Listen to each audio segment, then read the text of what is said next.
চেতেন কেন? আমি এই জন্য চেতবো, চোরের মনে পুলিশ পুলিশ। ইসলামপন্থী আলেমগণ যখন চাঁদাবাজের বিরুদ্ধে কথা বলে, একদল খাইছে আর একদল রেডি হয়ে গেছে, তখন ওই কপাল পরা জামাওয়ালার মতো লোকেরা চটকনা দিতে চান। মনে রাখবেন, খলিফার কাজ ভেঙে চুরে তছনছ করে নতুন একটা বাংলাদেশ বিনির্মাণ আমরা করবই। আলেমদের বিরুদ্ধে লেগে একদল হেলিকপ্টারে উঠেছে, আলেমদের বিরুদ্ধে লাগলে আর একদল হেলিকপ্টারে উঠতে পারবেন না। সেই মহান সত্তা আল্লাহ, যিনি সকল কিছুর উপর ক্ষমতাবান, ক্ষমতা দেওয়ার মালিক, কেড়ে নেওয়ার মালিকও তিনি। সম্মানিত দর্শক মণ্ডলী, মিজানুর রহমান আল আজহারি সাহেব চট্টগ্রামের একটি মাহফিলে বলেছিলেন যে একটি দল খেয়েছে আর একটি দল খাওয়ার জন্য রেডি হয়ে আছে। তার এই বক্তব্যকে কেন্দ্র করে বিএনপির শরীরে আগুন জ্বলে উঠেছিল। তারা যেভাবে ইচ্ছা সেভাবেই আজহারি সাহেবকে হেনস্থার শিকার করেছে, বিভিন্ন প্রকার বিতর্কিত মন্তব্য করেছে। এরপরে তিনি যখন সিলেটের মাহফিলে তার এই বক্তব্যের খোলাসা করে দিয়েছেন এবং কেন তিনি এটা বলেছেন, কাদেরকে বলেছেন সেটা সুস্পষ্ট করে দিয়েছেন।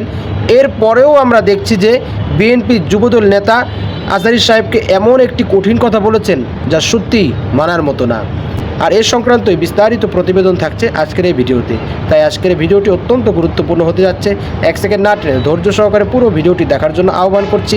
আর একটি ছোট্ট রিকোয়েস্ট করছি, তা হলো যদি আপনি আমাদের এই চ্যানেলে নতুন দর্শক হয়ে থাকেন, অবশ্যই আমাদের এই চ্যানেলটি সাবস্ক্রাইব করে একটি লাইক দিয়ে পাশে থাকা বেল বাটনটি অন করে দেবেন। তাই আর কথা নয়, চলুন সরাসরি আমরা ভিডিওতে চলে যাই। একদল খাইছে আরেকদল খাবার জন্য রেডি হয়ে আছে। সম্প্রতি যশোরের একটি মাহফিলে ডক্টর মিজানুর রহমান আজহারির দেয়া এই বক্তব্য ঘিরে তুমুল সমালোচনা চলছে রাজনৈতিক মহলে। আজহারির ওই বক্তব্যে খেপেছে বিএনপি নেতারা। এমনকি দলটির সিনিয়র নেতা শামসুজ্জামান দুদু আজহারিকে মাহফিল ছেড়ে রাজনীতিতে যুক্ত হওয়ার পরামর্শ দেন, জানিয়ে মিশ্র প্রতিক্রিয়া দেখা গেছে তার ভক্তদের কাছে। এবার বিএনপি নেতাদের ওই সমালোচনার জবাব দিলেন আজহারি নিজেই। দুদুর উদ্দেশ্যে কি বললেন তিনি? হোয়াট, ভিপি নূর আপনিও? মানে বুঝলাম না ভাই, আপনি এই 5ই আগস্টের আগে কি বলতেন আর এখন কি বলতেছেন? তাও নাম নেন নাই ভাসুরের। আমরা বুঝতে পারছি আজহারি আমির হামজাকে নিয়ে কথা বলছেন। আগে আমরা শুনি ও মাগো ভাই রে ভাই, আগে শুনে নেই। তোমাদের মাঠে ক্যাপিটাল নেগেটিভ কিন্তু মানুষকে খাওয়ার চেষ্টা করতেছে। এটা আসবে তাদের বিভাজন কিংবা ধর্মীয় পর্যায়ে বিতর্কের সৃষ্টি করবে। বাট যারা ট্রেন্ডে আছে, কেউ জনপ্রিয় ইয়ং আলোচনা করেন, তাহলে এই বিষয়গুলো মাথায় রাখা হবে। যদি বেশি রাজনীতিক দিকে ঝুঁকে পড়ে তাহলে কিন্তু বিপদ হবে। মানে কৃষ্ণ করলে লীলা খেলা আর আমি করলে পাপ, বিষয়টা তেমন হয়ে গেল না? আজহারের মাহফিল শেষে 20 জিডি ও 2 মামলা, 4 নারী সহ আটক 10। ওই যে মিজানুর রহমান আজহারি বক্তব্য রাখে, বিএনপির বিপক্ষে এত সাহসী কোথায় পায়? এই মিজানুর রহমান আজহারি ওরা দুঃখ প্রকাশ করতে হবে।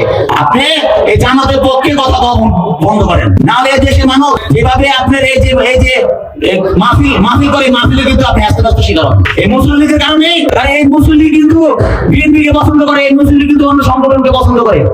কিন্তু আল্লাহর নামে স্লোগান দিয়ে আপনার কথা বলে মাথায় টুপি লাগিয়ে পাঞ্জাবি পরে বিএনপিকে বলবেন না আপনি, তাহলে কিন্তু আস্তে আস্তে শিকার হবেন। আবার যে কোনো মুহূর্তে কিন্তু আপনি দেশান্তর হতে পারেন। যে কোনো সময় আবারও ওয়াজ মাহফিলে হস্তনস্ত হতে পারে মিজানুর রহমান আল আজহারি। হতে পারে আবারও তাকে দেশ ছেড়ে মালয়েশিয়া যেতে হবে, ঠিক আওয়ামী লীগ সরকার তাকে যেভাবে পাঠিয়েছিল। পরিস্থিতি খারাপের দিকে যাচ্ছে, সাবধান হয়ে যান মিজানুর রহমান আল আজহারি। এমন বক্তব্য বিএনপির এক নেতার। যশোরের মাহফিলে চাঁদাবাজি নিয়ে কথা বলেছিলেন মিজানুর রহমান আজহারি, আর সেই চাঁদাবাজির সমালোচনা করেছিলেন বিএনপির হাতে গোড়া কয়েকজন নেতা, বেশি নেতা নয়, অল্প কয়েকজন সমালোচনা করেছিলেন। আর সেই সমালোচনার জবাব সিলেটে গিয়ে দিলেন Azhari. One and only Bluetooth বক্তা মাওলানা মিজানুর রহমান আল আজহারি হুজুর খুবই সর্বজন শ্রদ্ধেয় একজন মানুষ।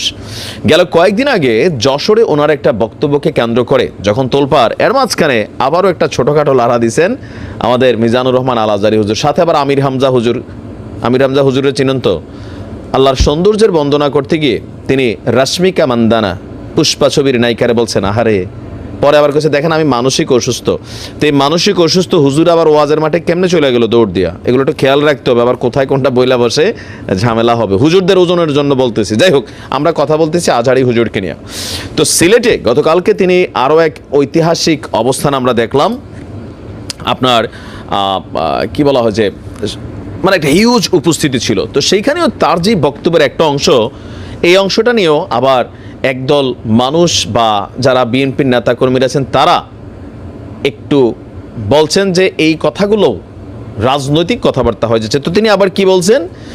তিনি বলছেন যে 24-এর রক্তাক্ত আন্দোলনের মাধ্যমে বাংলাদেশকে ফেসিবাদ মুক্ত করেছে আমাদের তরুণ ছাত্র এবং যুব সমাজ। ঠিক এই তরুণদের হাতেই নিরাপদ আমাদের বাংলাদেশ।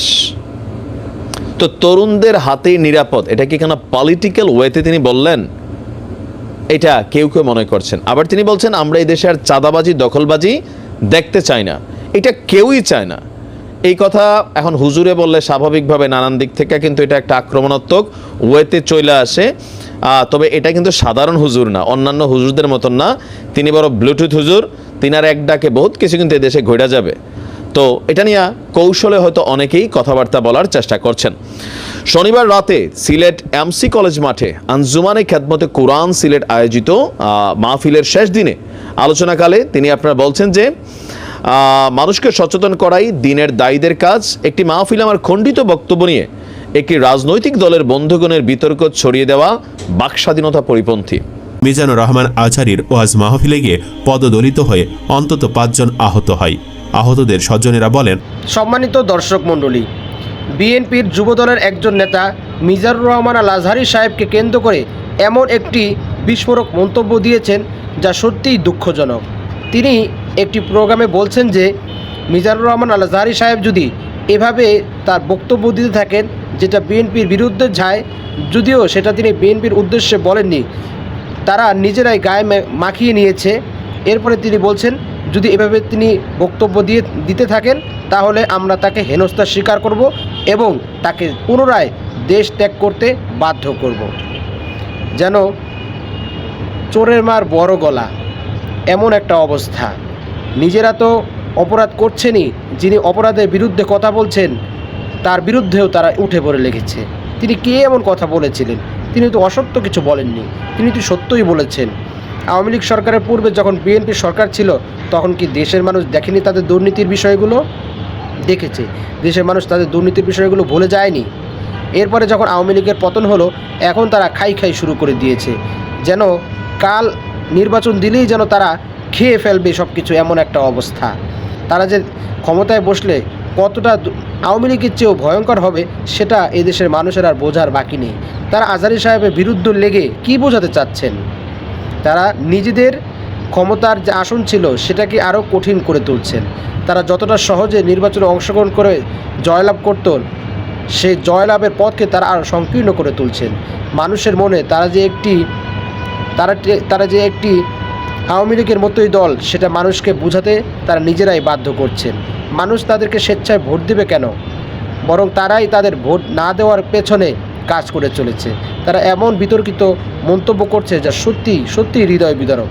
অপরদিকে আমরা এটাও দেখেছি যে বিএনপির এক নেতা অপর বাড়ি থেকে গরু চুরি করে এনে সে মানুষদেরকে ভুরিভোজ করে খাওয়াচ্ছে, সেটাকে আবার বিএনপি নেতা। এই সমস্ত কর্মকাণ্ড যে করে সে কীভাবে ক্ষমতার আসনে বসতে পায়? অপরদিকে আমরা মিজানুর রহমান আল আজহারী সাহেবকে এক নজর দেখার জন্য দেখেছি মানুষ জনস্রোতের তোপে পড়ে আহত পর্যন্ত হয়ে গিয়েছে। এরপরও মিজানুর রহমান আজহারী সাহেবকে এক নজর দেখার জন্য তাদের আক্ষেপ কোনোভাবেই ঘুচেনি। এমন একটা মানুষের বিরুদ্ধে এভাবে লেগে থাকা কখনোই সমীচীন নয় এবং একটি দেশের জন্য কখনোই মঙ্গলজনক কোনো ভালো কিছু বয়ে আনবে না। সম্মানিত দর্শক মণ্ডলী, আজকের এই ভিডিও সম্পর্কে আপনার কি মতামত? অবশ্যই আপনার সেই মূল্যবান মতটি আমাদের কমেন্টস বক্সে জানাবেন। আর আজকের এই ভিডিওটি যদি আপনার ভালো লেগে থাকে অবশ্যই ভিডিওটি একটি লাইক দিয়ে শেয়ার করে দিবেন। আজ এই পর্যন্ত সকলে ভালো থাকবেন, সুস্থ থাকবেন, নিরাপদ থাকবেন এই আশা ব্যক্ত করে আজকের ভিডিও এখানেই শেষ করছি।